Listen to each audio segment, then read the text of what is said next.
Hi hello नमस्ते राम राम मित्रों। हम लोग कक्षा 12 हिंदी यूपी बोर्ड का अध्ययन कर रहे हैं। आज हम लोग भारतेंद्र हरिश्चंद्र की शुरुआत करेंगे। माता सरस्वती को प्रणाम करते हैं और हिंदी काव्य खंड कक्षा 12 में भारतेंद्र हरिश्चंद्र का पाठ आज देखेंगे। तो आइए देखते हैं। आधुनिक हिंदी साहित्य के जन्मदाता यानी कि हिंदी साहित्य के जन्मदाता हैं और भारतीय नवोत्थान के प्रतीक भारतेंद्र हरिश्चंद्र 18वीं-19वीं शताब्दी में के जगत सेठों में प्रसिद्ध परिवार के वंशज थे। इनके पूर्वज सेठ अमीचंद का उत्कर्ष भारत में अंग्रेजी राज्य की स्थापना के समय हुआ था। उन्हीं के प्रपौत्र गोपाल चंद्र गिरधर दास के ज्येष्ठ पुत्र भारतेंद्र हरिश्चंद्र थे। यानी कि गोपाल चंद्र गिरधर दास के जेठ यानी सबसे बड़े लड़के का नाम था भारतेंद्र हरिश्चंद्र। भारतेंद्र का जन्म 9 सितंबर सन 1850 ईस्वी को ननिहाल में हुआ था। जब ये 5 वर्ष के थे तब माता पार्वती देवी तथा 10 वर्ष के थे तो इनके पिता का निधन हो गया था। यानी कि 5 वर्ष की उम्र में इनकी माता का और 10 वर्ष की उम्र में इनके पिता का निधन हो गया था। बी माता मोहन बीबी, इनकी भी माता यानी कि मौसी का नाम क्या था, तो मोहन बीबी था। का इन पर विशेष प्रेम न होने के कारण इनके पालन पोषण का भार काली कदमा दाई तथा तिलकधारी नौकर पर रहा। यानी कि इनका पालन पोषण किसी न किसी तरीके से इनके नौकरानी काली कदमा और तिलकधारी नौकर पर आ गया था। किंतु पिता की आकस्मिक मृत्यु के बाद इनकी शिक्षा दीक्षा का समुचित प्रबंध न हो सका। क्वींस कॉलेज वाराणसी में प्रवेश लिए, यानी कि क्वींस कॉलेज वाराणसी में प्रवेश लेते हैं, किंतु वहाँ भी इनका मन न रमा।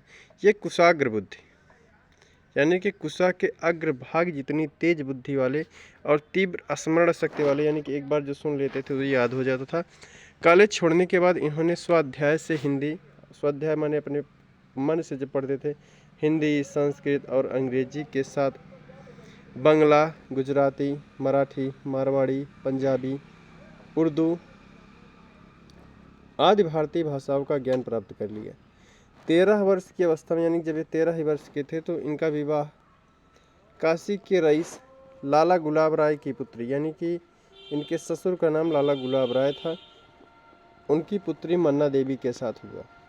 इनके 2 पुत्र थे और 1 पुत्री थी, किंतु पुत्रों का बाल्यावस्था में ही देहांत हो गया। यानी कि पुत्र इनके जो थे बाल्यावस्था में ही एक्सपायर कर गए।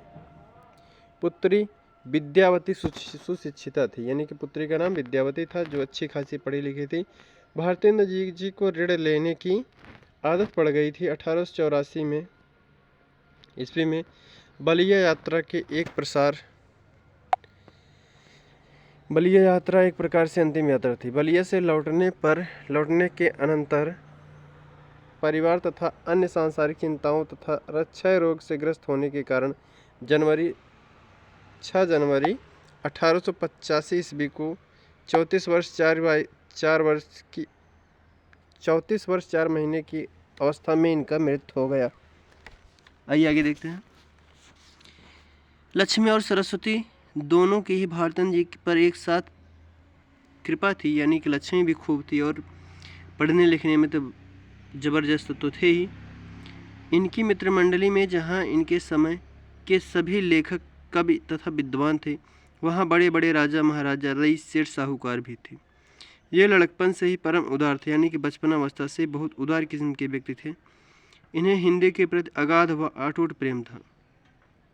इन्होंने अपनी विपुल धनराशि को राजसी ठाट बाट, दान, परोपकार, संस्थाओं को मुक्त हस्त से चंदा तथा हिंदी साहित्यकारों की सहायता आदि पर व्यय कर दिया। इनकी साहित्यिक मंडली में पंडित, यानी कि इनकी साहित्यिक मंडली में कौन कौन थे तो देखते हैं। पंडित बद्रीनारायण चौधरी प्रेमघन थे, पंडित बालकृष्ण भट्ट थे, पंडित प्रताप नारायण मिश्र थे आदि ये सब शामिल थे। भारतेंद्र हरिश्चंद्र अनेक भारतीय भाषाओं में कविता करते थे, परंतु ब्रज भाषा पर इनका असाधारण अधिकार था, यानी कि ब्रज भाषा में जबरदस्त थे। जिससे श्रृंगार रचना करने में ये सिद्धहस्त हुए। केवल प्रेम को ही लेकर इनकी रचनाओं के 7 संग्रह प्रकाशित होते हैं, जिनके नाम हैं प्रेम फुलवारी, प्रेम प्रलाप, प्रेमासुर वर्णन, प्रेम माधुरी, प्रेम मालिका, प्रेम तरंग, प्रेम सरोवर।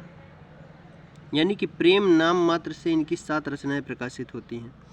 यह समस्या पूर्ति का युग था। यानी कि ये ध्यान देना, यानी कि भारतेंद्र युग किस में प्रखर माना जाता है, तो इसके मुख्य गुण क्या था, तो समस्या पूर्ति था, जिसके अभ्यास से ने इन्हें आशु कवि बना दिया, यानी तत्काल कविता रचने में सिद्धहस्त थे। भारतेंद्र जी को यात्राओं का भी शौक था। देश के सुप्रसिद्ध विद्वानों ने ही इन्हें भारतेंद्र की उपाधि दी थी। भारतेंद्र वास्तव में भारतेंद्र ही थे। इनकी कीर्ति कौमुदी इनके जीवन काल में ही चतुर्दिक फैल चुकी थी। इन्होंने हिंदी को तत्कालीन विद्यालयों के पाठ्यक्रम में स्थान दिलाने का प्रयत्न किया।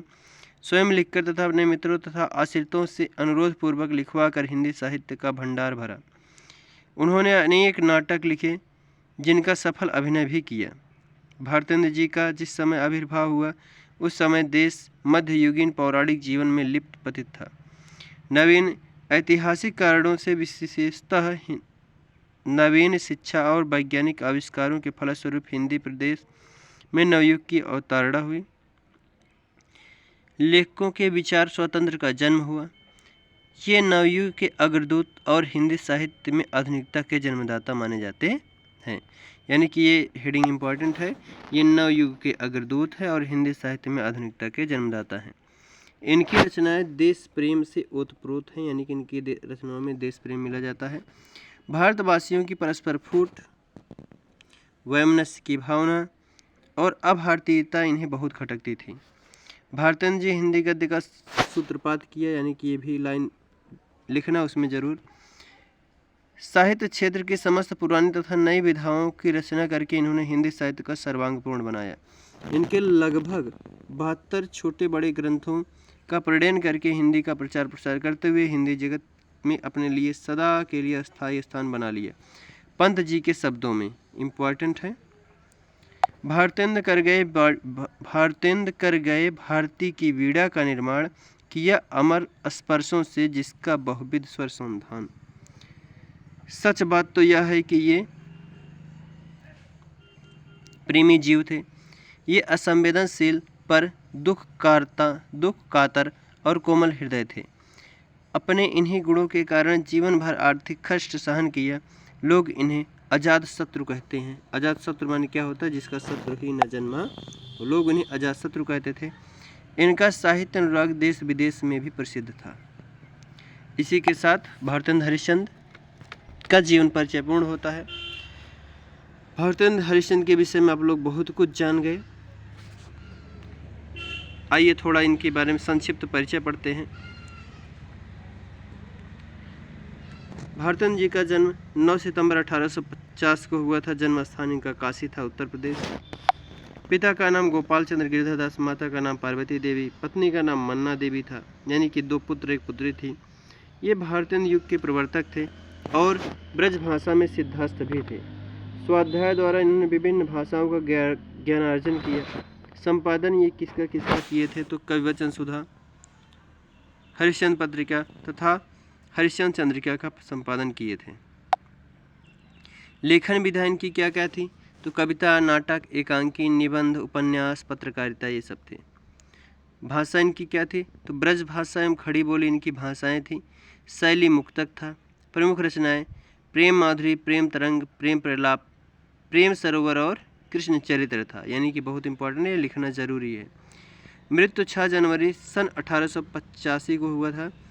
इसी के साथ भारतेंद्र हरिश्चंद्र पहल का जीवन परिचय संपूर्ण तरीके से हम लोग पढ़ के समाप्त किए। आप लोग इसे ज़्यादा से ज़्यादा लाइक करना, शेयर करना, सब्सक्राइब करना। हाँ, सब्सक्राइब विशेष तौर पे कर लेना, जिससे हमें मोटिवेशन मिलता रहे। माता सरस्वती को प्रणाम करते हैं और क्लास को यहीं विराम करते हैं। जय हिंद, जय भारत।